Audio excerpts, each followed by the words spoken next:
মহারাজ এখনো আসছে না কেন? মহারাজ, রাজ্যে যে সর্বনাশ হয়ে যাচ্ছে মহারাজ। মন্ত্রী, এ কি দুঃসংবাদ দিলে তুমি?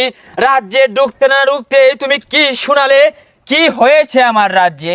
মহারাজ কি বলবো, কাঁচা বাজারে তো আগুন লেগেছে। না, এ হতে পারে না মন্ত্রী। আমার রাজ্যের কাঁচা বাজারে আগুন লেগেছে। তোমরা কার চুল কামাও? ফায়ার সার্ভিসকে খবর দাও, আগুন নিভাতে হবে মন্ত্রী। মহারাজ এত উত্তেজিত হবেন না, এই আগুন সে আগুন না, কাঁচামালের দাম বেড়েছে মহারাজ। ও আচ্ছা, তাই বুঝিয়ে বলো মন্ত্রী। আমি আরো ভাবলাম আগুন লেগে গেছে। কিসের দাম বেড়েছে মন্ত্রী? মহারাজ এই কাঁচা মরিচের দাম বেড়েছে, পেঁয়াজের দাম বেড়েছে, আরো বেড়েছে ওই আলু গুটাটা। এ কি সর্বনাশা কথাবার্তা মন্ত্রী? এই আলু গুটার যদি দাম বেড়ে যায় মন্ত্রী, এই প্রজারা কিন্তু আমাদের আলু গুটা খুলে নিবে আর সেগুলো ছানা করে খাবে।